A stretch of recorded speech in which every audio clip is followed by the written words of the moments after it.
वो केवल एक सामान्य प्रशासनिक समय नहीं है, बल्कि यह वो चरण है जहां लिए जाने वाले फैसले आने वाले कई वर्षों की आर्थिक दिशा तय करने वाले हैं। आज जो चर्चाएं हो रही हैं, जो बंद कमरों में चल रही हैं, जिन फाइलों पर अभी अंतिम मुहर लगनी बाकी है और जिन प्रस्तावों को लेकर तरह तरह की अटकलें लगाई जा रही हैं, उनका असर सिर्फ आज की सैलरी या इस महीने की पेंशन तक सीमित नहीं रहने वाला, बल्कि ये आपकी बचत, आपकी पारिवारिक जिम्मेदारियों, आपके बच्चों के भविष्य और आपके बुढ़ापे की सुरक्षा से सीधे जुड़ा हुआ है। यही वजह है कि आज की यह चर्चा कोई साधारण खबर नहीं है, बल्कि हर उस व्यक्ति के जीवन से जुड़ा हुआ विषय है जिसने वर्षों तक देश की सेवा की है या जो अभी सेवा में है। और इसीलिए इस पूरी बात को आधा अधूरा सुनना या सिर्फ सुर्खियों के भरोसे छोड़ देना अपने ही अधिकारों के साथ अन्याय करने जैसा होगा। आज देश का लगभग हर केंद्रीय कर्मचारी और हर पेंशन धारक मन ही मन एक ही सवाल दोहरा रहा है कि आगे क्या होगा। आने वाला समय राहत लेकर आएगा या फिर एक और लंबा इंतजार? क्या सरकार इस बार कर्मचारियों और पेंशन धारकों की वास्तविक स्थिति को समझेगी या फिर वही पुरानी नीति दोहराई जाएगी? क्या बजट में कुछ ठोस मिलेगा या फिर सिर्फ आंकड़ों और शब्दों का खेल होगा? और इन्हीं सवालों के बीच सबसे पहले नजर जाती है आने वाले आम बजट पर, क्योंकि हर साल की तरह इस बार भी उम्मीदों और अफवाहों का दौर शुरू हो चुका है। संसद के बजट सत्र की शुरुआत के साथ ही देश भर में चर्चाएं तेज हो जाती हैं, टीवी चैनलों पर बहसें चलने लगती हैं, सोशल मीडिया पर बड़े बड़े दावे सामने आने लगते हैं। कोई कहता है कि टैक्स पूरी तरह खत्म हो जाएगा, कोई दावा करता है कि कर्मचारियों को ऐतिहासिक तोहफा मिलने वाला है, कोई पेंशन दोगुनी होने की बात करता है। लेकिन अगर भावनाओं को एक तरफ रखकर और पिछले कई वर्षों के अनुभवों को ध्यान में रखकर देखा जाए तो तस्वीर उतनी सरल नहीं दिखती। सच्चाई यह है कि बजट सरकार का सबसे बड़ा आर्थिक दस्तावेज होता है और उसकी प्राथमिकताएं केवल किसी एक वर्ग तक सीमित नहीं होती। उसमें देश की पूरी अर्थव्यवस्था, विकास योजनाएं, अंतरराष्ट्रीय दबाव, राजकोषीय घाटा, कर्ज की स्थिति और भविष्य की रणनीति सब कुछ शामिल होता है। ऐसे में यह उम्मीद करना कि बजट में केंद्रीय कर्मचारियों और पेंशन धारकों के लिए कोई बहुत बड़ा और सीधा ऐलान हो जाएगा थोड़ा अव्यवहारिक नजर आता है, क्योंकि सरकार की मौजूदा प्राथमिकताएं मुख्य रूप से आर्थिक विकास को गति देने, बुनियादी ढांचे को मजबूत करने, रक्षा तैयारियों को बढ़ाने, हरित ऊर्जा को बढ़ावा देने और छोटे मध्यम उद्योगों को सहारा देने पर केंद्रित दिखाई देती है। महंगाई के दबाव को देखते हुए मध्यम वर्ग को टैक्स में कुछ सीमित राहत देने की कोशिश जरूर की जाता है। सख्ती है ताकि उपभोग बढ़े और अर्थव्यवस्था को सहारा मिले। लेकिन केंद्रीय कर्मचारियों और पेंशन धारकों के लिए किसी बड़े सीधे लाभ की संभावना फिलहाल बहुत मजबूत नहीं दिखती, खासकर उस 18 महीने के डीए एरियर को लेकर जिसकी चर्चा हर जगह हो रही है। क्योंकि अगर वास्तविकता देखी जाए तो इस एरियर को बजट का हिस्सा बनाए जाने की संभावना बेहद कम नजर आती है। इसी तरह 8वें वेतन आयोग की औपचारिक घोषणा भी इस बजट में होने की उम्मीद बहुत कमजोर है और यही वे बिंदु है जहां सोशल मीडिया और जमीनी हकीकत के बीच का अंतर साफ दिखाई देता है। क्योंकि अफवाहें उम्मीदें तो बढ़ा देती हैं, लेकिन जब वे पूरी नहीं होती तो निराशा और असंतोष कई गुना बढ़ जाता है। इसलिए इस समय सबसे जरूरी है कि कर्मचारी और पेंशन धारक भावनाओं में बहकर नहीं बल्कि तथ्यों के आधार पर स्थिति को समझें। अब अगर हम 8वें वेतन आयोग की चर्चा को थोड़ा गहराई से देखें तो यह साफ होता है कि यह विषय सिर्फ वेतन वृद्धि तक सीमित नहीं है, बल्कि यह पूरे वेतन ढांचे, पेंशन प्रणाली और भत्तों की संरचना से जुड़ा हुआ है। लगभग यह माना जा रहा है कि 8वां वेतन आयोग 1 जनवरी 2026 से लागू माना जाएगा। लेकिन लागू माना जाना और वास्तविक भुगतान शुरू होना, इन दोनों के बीच का अंतर ही असली कहानी है। क्योंकि वेतन आयोग की प्रक्रिया लंबी और जटिल होती है। सबसे पहले आयोग का गठन होता है, फिर उसे देश भर से सुझाव लेने होते हैं, विभिन्न विभागों के आंकड़ों का अध्ययन करना होता है, महंगाई, जीवन यापन की लागत, सरकारी संसाधनों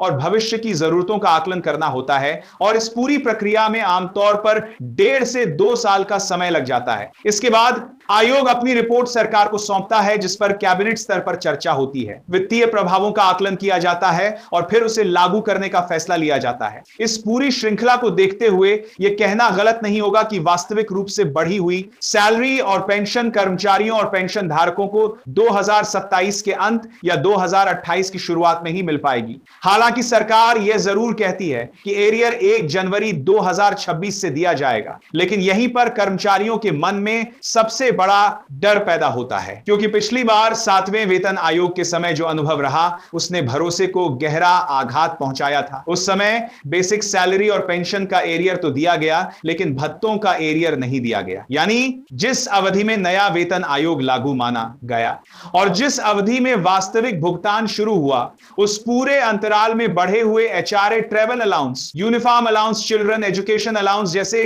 कई महत्वपूर्ण भत्तों का पैसा कर्मचारियों को नहीं मिला। और इसका सीधा मतलब यह था कि हजारों लाखों रुपए का नुकसान कर्मचारियों को उठाना पड़ा। सरकार का तर्क यह दिया गया कि यह भत्ते बेसिक वेतन से सीधे जुड़े नहीं होते, इसलिए इनका एरियर नहीं दिया जा सकता। लेकिन कर्मचारियों की नजर में यह तर्क कभी भी तर्क संगत नहीं रहा, क्योंकि महंगाई और खर्च तो उसी दिन से बढ़ जाते हैं जिस दिन से नया वेतन आयोग लागू माना जाता है। इसी अनुभव ने इस बार कर्मचारियों और उनके संगठनों को पहले से सतर्क कर दिया है और यही वजह है कि इस बार शुरुआत से ही यह मांग जोर पकड़ रही है कि 8वें वेतन आयोग में केवल सैलरी और पेंशन ही नहीं बल्कि भत्तों का भी पूरा एरियर दिया जाए, क्योंकि अगर ऐसा नहीं हुआ तो यह एक बार फिर लाखों कर्मचारियों के साथ आर्थिक अन्याय होगा।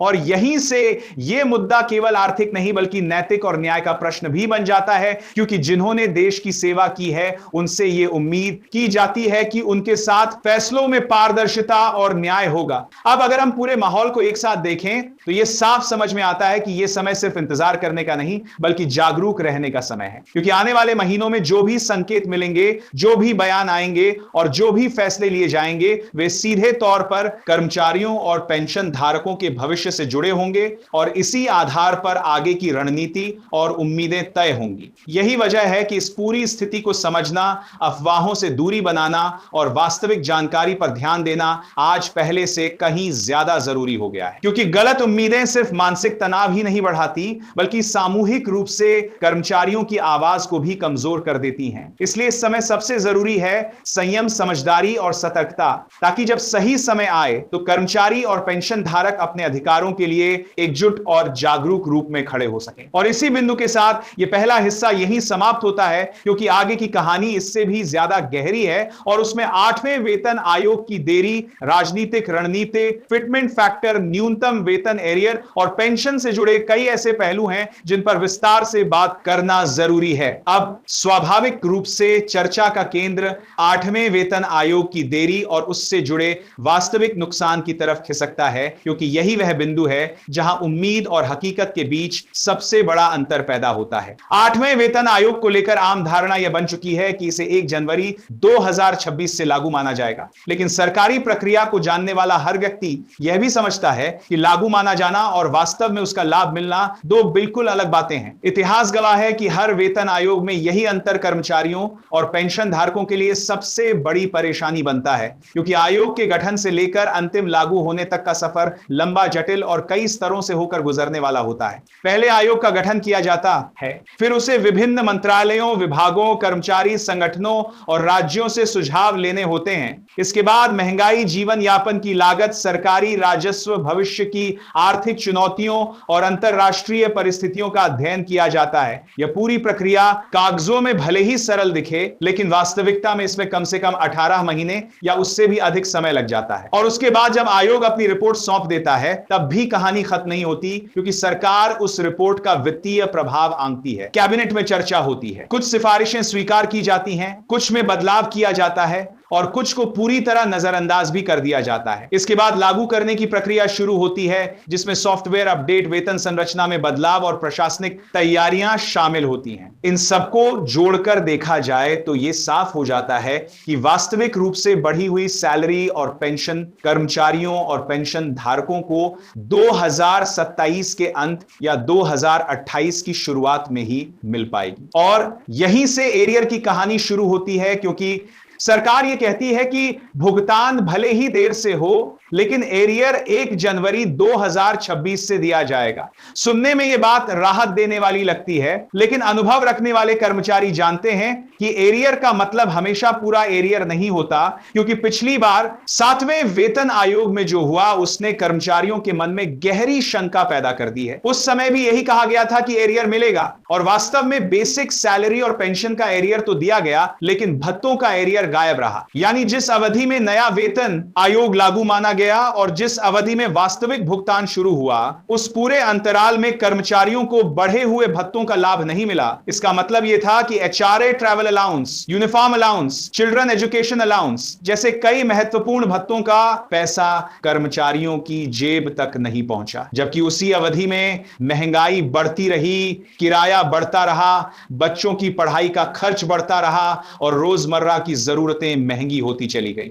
सरकार का तर्क यह दिया गया कि यह भत्ते बेसिक वेतन से सीधे जुड़े नहीं होते, इसलिए इनका एरियर देना संभव नहीं है। लेकिन कर्मचारियों की नजर में यह तर्क कभी भी न्यायपूर्ण नहीं रहा, क्योंकि खर्च और महंगाई किसी तकनीकी परिभाषा का इंतजार नहीं करते हुए उसी दिन से असर दिखाना शुरू कर देते हैं जिस दिन से नया वेतन आयोग लागू माना जाता है। इसी वजह से इस बार कर्मचारी संगठनों ने शुरुआत से ही यह मुद्दा उठाना शुरू कर दिया है कि 8वें वेतन आयोग में भत्तों के एरियर को लेकर कोई भ्रम नहीं रहना चाहिए, क्योंकि अगर इस बार भी वही पुरानी नीति दोहराई गई तो यह लाखों कर्मचारियों और पेंशन धारकों के साथ एक बार फिर आर्थिक नुकसान और मानसिक तनाव का कारण बनेगा। और यहीं से यह सवाल केवल पैसों का नहीं बल्कि भरोसे का बन जाता है, क्योंकि हर वेतन आयोग के साथ सरकार कर्मचारियों से धैर्य रखने की अपील करती है, लेकिन जब भुगतान की बारी आती है तो तकनीकी कारणों का हवाला देकर पूरा लाभ नहीं दिया जाता।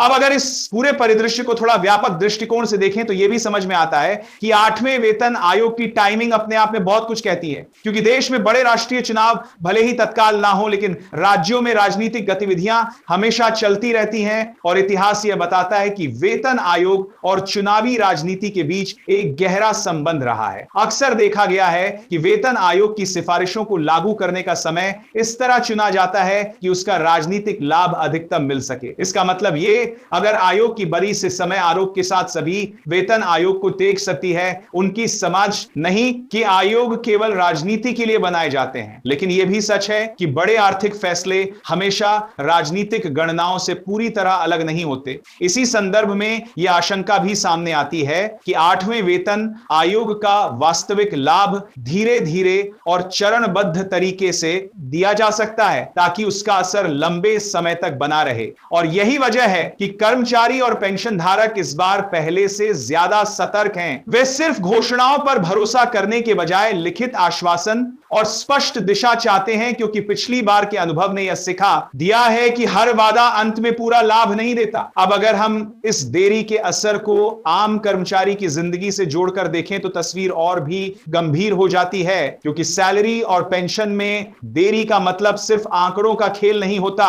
इसका मतलब होता है कि कर्मचारी को बढ़ती महंगाई के बीच अपनी जरूरतों को टालना पड़ता है, अपनी बचत पर निर्भर रहना पड़ता है या फिर कर्ज का सहारा लेना पड़ता है। पेंशन धारकों के लिए यह स्थिति और भी कठिन हो जाती है, क्योंकि उनकी आय का मुख्य स्रोत पेंशन ही होती है और उसमें देरी या पर्याप्त वृद्धि उनकी क्रय शक्ति को सीधे प्रभावित करती है। यही वजह है कि 8वें वेतन आयोग की देरी और एरियर का सवाल सिर्फ आर्थिक नहीं बल्कि सामाजिक और मानवीय भी बन जाता है। और इसी बिंदु से आगे की चर्चा और भी संवेदनशील हो जाती है, क्योंकि अब बात फिटमेंट फैक्टर न्यूनतम वेतन पेंशन संरचना और उन फैसलों की होती है जो आने वाले दशकों तक कर्मचारियों और पेंशन धारकों के जीवन को प्रभावित करेंगे। और यही विषय अगले हिस्से में और गहराई से सामने आएंगे। और जब चर्चा इस मोड़ पर आ जाती है तो सबसे संवेदनशील और सबसे ज्यादा विवादित विषय अपने आप सामने आ जाता है, यानी फिटमेंट फैक्टर और न्यूनतम वेतन का सवाल। क्योंकि यही वो बिंदु है जहां से किसी भी वेतन आयोग की आत्मा तय होती है और यही वो जगह है जहां पिछली बार कर्मचारियों को सबसे गहरी चोट महसूस हुई थी। 7वें वेतन आयोग के समय कर्मचारियों और उनके संगठनों ने जो मांग रखी थी उसका आधार केवल भावनाएं नहीं थी बल्कि वास्तविक जीवन की जरूरतें थी। उस समय यह कहा गया था कि न्यूनतम वेतन इतना होना चाहिए जिससे एक औसत कर्मचारी अपने परिवार के साथ सम्मानजनक जीवन जी सके। बढ़ती महंगाई बच्चों की शिक्षा, स्वास्थ्य खर्च, किराया और रोजमर्रा की जरूरतों को पूरा कर सके। इसी आधार पर न्यूनतम वेतन और फिटमेंट फैक्टर को लेकर ठोस आंकड़े और तर्क सामने रखे गए थे। लेकिन अंतिम फैसले में जो हुआ उसने लाखों कर्मचारियों को